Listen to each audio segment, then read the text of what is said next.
The winter of 1773 arrived unexpectedly early, blanketing Pennsylvania in icy silence and deadly cold. The Coldwater Inn, built at the edge of a frozen ravine, groaned under the weight of winter's fury. It was the last warm refuge for travelers before miles of white, unyielding snow stretched beyond sight. The innkeeper, Robert Greer, a widower with a gentle demeanor, was known for his hospitality. His hearth always burned brightly, casting dancing shadows that comforted weary souls inside. Guests' names were carefully recorded in his neat, slanted handwriting, each a record of fleeting journeys. But as the snowstorm intensified, the inn quickly filled to capacity unexpectedly. By the first week of the storm, it became clear no one could leave. The roads were blocked. That was the somber moment when the sinister killings began, shattering the inn's fragile peace. The first victim was a courier, found at dawn in the stables, throat slashed mercilessly. Strangely, no footprints marred the snow beneath him, raising eerie questions of the unseen killer. Then a seamstress from Philadelphia was discovered inside her locked room, her eyes missing. Her reflection shimmered in the frost-coated mirror, cold and ghostly but silent afterward. Fear seeped into every corner of the inn, suspicion and paranoia mounting daily. Candles flickered tirelessly through cold nights, as whispers filled the haunted air of the inn. Thomas Ward, a colonial constable wary yet determined, took charge amid mounting terror. He demanded the guest ledger, seeking clues, hoping it might reveal the murderer's identity. When he opened the ledger, his own name was already inscribed there, dated 3 days before his arrival. Every night thereafter, new names appeared in fresh ink, each a sign of impending doom. And each morning, someone mysteriously disappeared, leaving behind only chilling silence.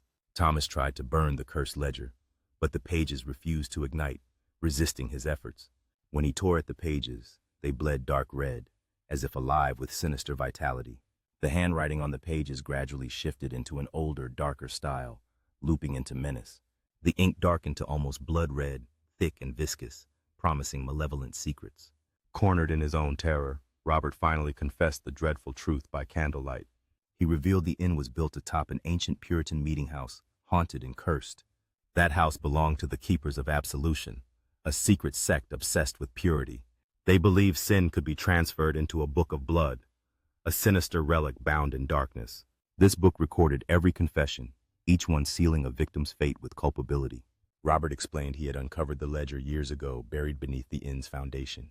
He had used it to keep track of his guests, unknowingly unleashing its curse anew. Now, he admitted, the ledger was controlling the murders, feeding on guilt and fear. When the storm finally broke, a patrol from Lancaster arrived, greeted by unsettling silence. The inn was eerily quiet, tables set as if waiting for guests that would never return. Candles had burned down to nothing, flickering shadows dancing in empty rooms. Every room was unoccupied, no sign of the victims or the murderer, only haunting emptiness. In the main hall, a lone book rested on the counter, ominous and foreboding. The final entry was inscribed in trembling script, the words in English hauntingly clear. It read, "Did you know that the blood ledger of Coldwater Inn," and then abruptly ended.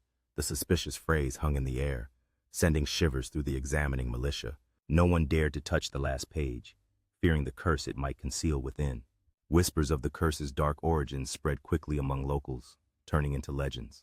Some believed the inn was eternally cursed, waiting for an unwary victim to enter anew. Deep beneath its creaking beams lie secrets too dark and ancient for light. The blood ledger remained hidden, waiting silently for its next foolish finder. And when someone finally uncovered it, they would face the terrible truth of sacrifice. Thomas Ward would never forget the night he saw his own name written twice on the page. The inn's haunting whispers suggested the curse was far from over, everlasting. What other dark secrets did Coldwater Inn still harbor within its cursed walls? Many believe the blood-stained pages are alive, feeding on guilt and human fears. And so, the legend persisted, growing stronger with each cold winter that passed. Travelers were warned to avoid the storm-lashed roads leading to Coldwater Inn, for deep beneath its ancient timbers, secrets lurked that no one dared reveal. The blood ledger remained hidden, waiting for the next unsuspecting victim. And when they found it, they might discover the full horror of its curse. Thomas Ward thought of the names he saw inscribed and shivered in dread. The inn was a place of darkness, whispering its secrets in the cold wind. Some fear the curse will never truly end, feeding on guilt for eternity. In the haunted winter nights, Echoes of past whispers still drift through the halls. People say the blood ledger's shadow still lingers beneath the coldest snows. Beware the storm winds. Darkness and death may be waiting just beyond the frozen woods.